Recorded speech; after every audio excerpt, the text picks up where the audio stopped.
Mesdames, Messieurs, bonjour. Bienvenue aux 12h de ce 9 septembre. Voici les titres.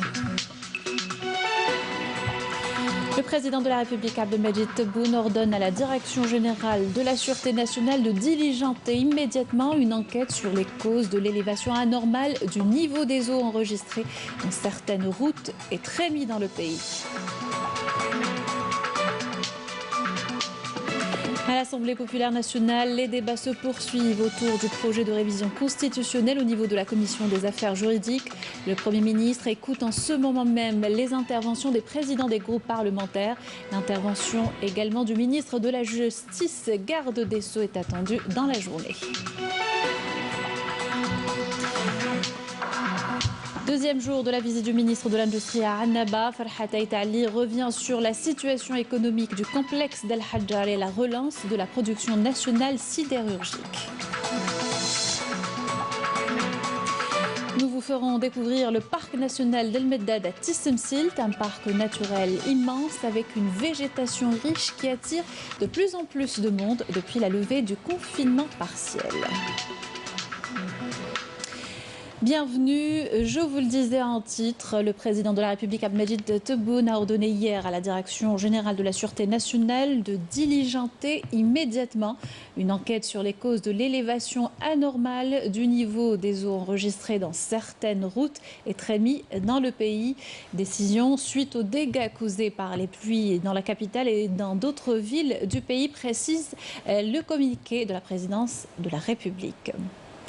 Et dès l'instruction du président de la République, la Direction générale de la Sûreté nationale a déclenché une enquête sur les inondations survenues dans plusieurs voies de circulation dans la capitale. Des inondations qui ont grandement perturbé la circulation à Alger et l'ont paralysée en beaucoup d'endroits, et notamment au niveau des trémies. Et à l'Assemblée populaire nationale, poursuite des débats sur le projet de révision de la Constitution au niveau de la Commission des affaires juridiques et administratives et des libertés. Le Premier ministre écoute en ce moment les interventions des présidents des groupes parlementaires qui seront suivies de la réponse du ministre de la Justice, garde des Sceaux, Belkacem Zarmati. Hier, le Premier ministre a présenté le texte final après enrichissement. Le projet de loi de la révision constitutionnelle sera soumis à référendum le 1er novembre prochain, après avalisation des deux chambres du Parlement. En prévision de l'échéance électorale, un protocole sanitaire a été signé hier par le président de l'autorité nationale indépendante des élections, Mohamed Sharfi, et le ministre de la Santé, de la Population et de la Réforme hospitalière. Abdelrahman Ben Bouzid évoque un protocole selon deux plans établis en collaboration avec le comité scientifique de suivi de l'évolution de la pandémie de coronavirus. Le protocole sanitaire régira la gestion et l'organisation du référendum sur le projet de révision constitutionnelle. Il est à même de réaliser, comme l'a souligné le président de l'autorité nationale indépendante pour les élections, la complémentarité et la coordination entre l'ANI et les institutions de l'État, tout comme il garantit la sécurité de l'organisation de ce rendez-vous électoral. L'autorité de régulation œuvre aux côtés de l'État algérien pour faire face à cette pandémie à travers la mise en place de ce protocole élaboré par nos médecins, lequel a été mis en œuvre par la commission scientifique et approuvé par le ministre de la Santé. Je suis fier de notre corps médical. Le ministre a rappelé le suivi et la garantie de toutes les facilitations permettant la prise en charge et l'organisation du référendum dans les meilleures conditions. On se réunit tous les jours avec les membres de la commission scientifique. On étudie tous les protocoles. Concernant celui proposé par l'ANI, il faut savoir que nous devions juste finaliser les aspects techniques afférents à toutes les étapes, sachant qu'il s'agit des élections et que déjà avant l'entrée dans le bureau de vote et jusqu'au sortir de ce dernier, il y a des mesures à appliquer comme le guidage des électeurs, comme expliqué par le Dr Louz. Toutes les dispositions ont été prises. Notre souci est de prémunir les électeurs de tout risque de contamination. Tous les moyens seront mis en œuvre pour ce faire. Le président de l'ANI a mis l'accent sur l'importance du rendez-vous de révision constitutionnelle qui s'inscrit dans le cadre de la dynamique de changement et d'accroissement de l'espoir pour l'édification de l'Algérie nouvelle. Mesures de prévention également dans les centres d'examen pour le brevet d'enseignement moyen. Les candidats passent les épreuves de sciences naturelles et français ce matin, Tamazirt l'après-midi.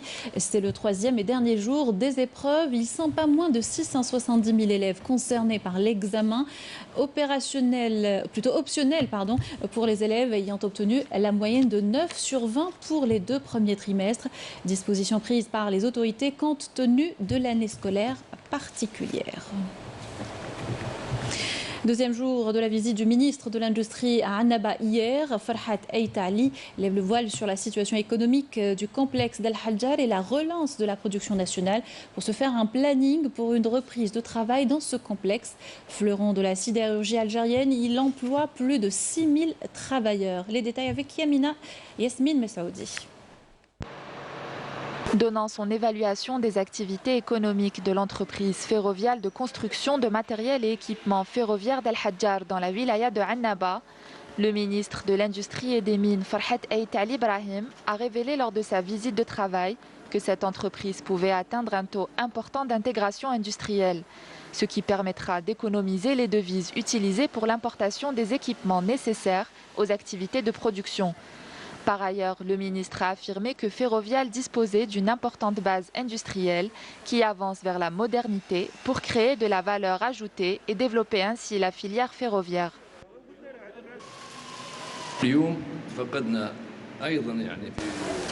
Aujourd'hui, nous avons visité l'usine ferroviale qui, dans le passé, se chargeait de la fabrication de l'ensemble des équipements ferroviaires.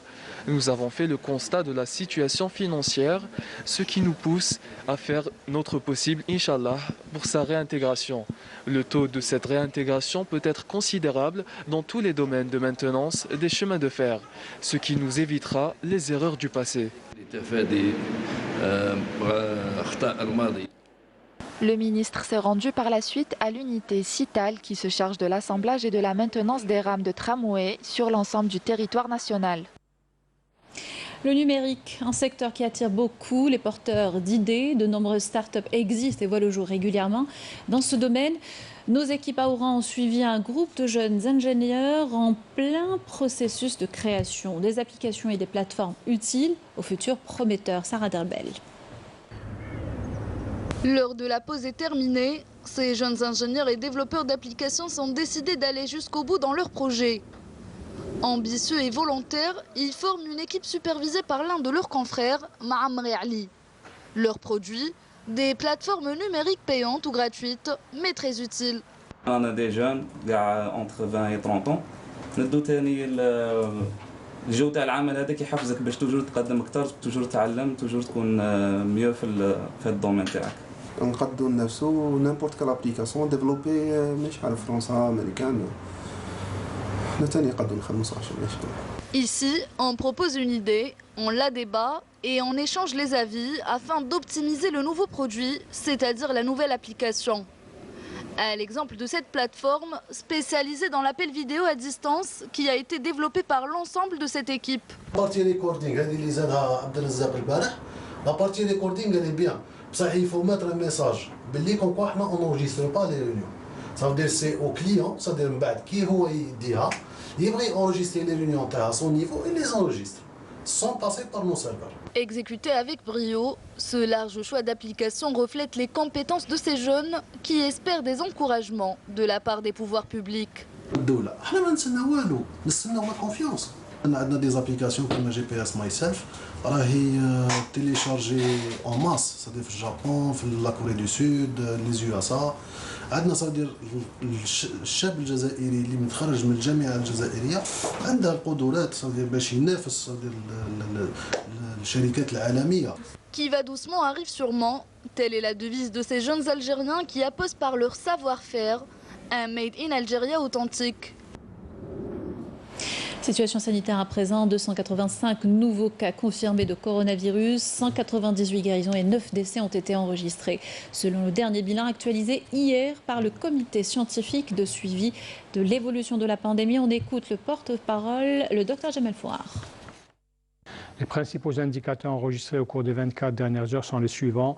285 nouveaux cas, 199 nouvelles hospitalisations, 198 patients guéris, 35 patients en soins intensifs et 9 décès.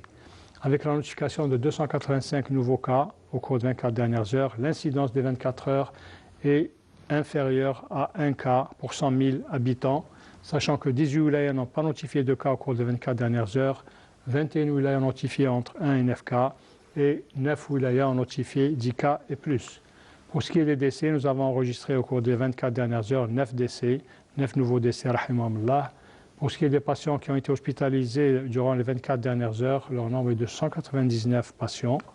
Les patients guéris à ce jour, leur nombre est de 33 183 patients, dont 198 sont guéris au cours des 24 dernières heures. Les patients en soins intensifs, nous avons actuellement au niveau de l'ensemble de nos hôpitaux 35 patients hospitalisés en soins intensifs. Et comme d'habitude, nous répétons toujours le même message, restez vigilants durant toute cette période, respectez les mesures d'hygiène, notamment l'hygiène des mains, la distanciation sociale et le port de masque obligatoire en tout lieu et en toutes circonstances. Justice et verdict rendu ce matin par le tribunal de Sidi Mohamed dans l'affaire de l'ancien parlementaire Bahedine Tliba. Il est condamné à 8 ans de prison ferme, doublé d'une amende de 8 millions de dinars. Même verdict pour Skandal Ould Abbas, fils de l'ancien secrétaire général du FLN, Jamal Ould Abbas. Son autre fils, Elouafi Ould Abbas, a été condamné d'une peine de 20 ans de prison et un mandat d'arrêt international a été lancé contre lui. Voilà pour les principaux accusés, poursuivis entre autres de blanchiment, pour blanchiment d'argent dans le cadre d'une organisation criminelle et trafic d'influence pour l'obtention d'indus avantages. À l'étranger, l'Union européenne exhorte l'occupation israélienne à cesser leur politique de démolition des bâtiments palestiniens et les activités de colonisation en Cisjordanie et à El-Quds occupée. Le plan de l'occupation israélienne menace plus de 400 maisons de démolition et est exacerbé depuis l'épidémie de coronavirus en mars dernier. Il s'agit là d'une politique violant le droit international, empêchant la possibilité d'une solution à 2 États et les perspectives de parvenir à une paix durable dans la région, fait savoir l'Union européenne. Et le coronavirus, ça fait près de 900 000 morts dans le monde. Les États-Unis restent le pays le plus touché, avec un nombre de nouveaux cas quotidiens en hausse permanente. Le dernier bilan fait état de plus de 6,5 millions de contaminations et plus de 194 000 décès. Les USA annoncent un vaccin contre la Covid-19 pour début novembre. Direction Tissemsilt, l'ouest du pays, on vous propose de découvrir le parc national d'El Medded. Ce parc naturel immense avec une végétation riche attire de plus en plus de monde depuis la levée du confinement partiel. Walid Yousfi. Le parc national d'El Medded dispose d'une forêt immense s'étendant sur une superficie de plus de 3000 hectares et qui dispose d'une richesse faunistique et floristique unique. Situé au cœur de Tissemsilt, ce site est un havre de paix pour les familles en quête de détente et d'évasion. La mission principale du parc national d'El Medded est de préserver l'héritage naturel du site, constitué d'espèces végétales et animales rares. On se doit de les protéger et de les préserver. Parmi les espèces végétales qui existent dans ce parc, le cèdre de l'Atlas, le chêne vert et le chêne liège. La splendeur naturelle de la forêt attire de nombreuses familles depuis la levée du confinement total. Un retour à la normale qui rend heureux ceux qui viennent s'y ressourcer. C'est l'endroit idéal pour les sportifs, ceux qui font du footing, de la randonnée ou pratiquent le sport en plein air. Cette réouverture est une bonne nouvelle, notamment pour le personnel hospitalier. Ils peuvent venir ici pour déstresser. Il y avait une colonie de vacances dans les années 70, puis elle a été abandonnée. À présent, des rénovations sont entamées. On espère qu'ils puissent continuer sur cette lancée. On adore l'endroit, il est magnifique. Le parc national de Tniet El Had est une destination touristique par excellence qui peut représenter un levier pour l'économie locale. C'est la fin de ce journal. Merci de l'avoir suivi. Tout de suite, des nouvelles du ciel avec Amel Haribi. Quant à moi, je vous retrouve ce soir pour le journal de 19h. Bonne journée à tous.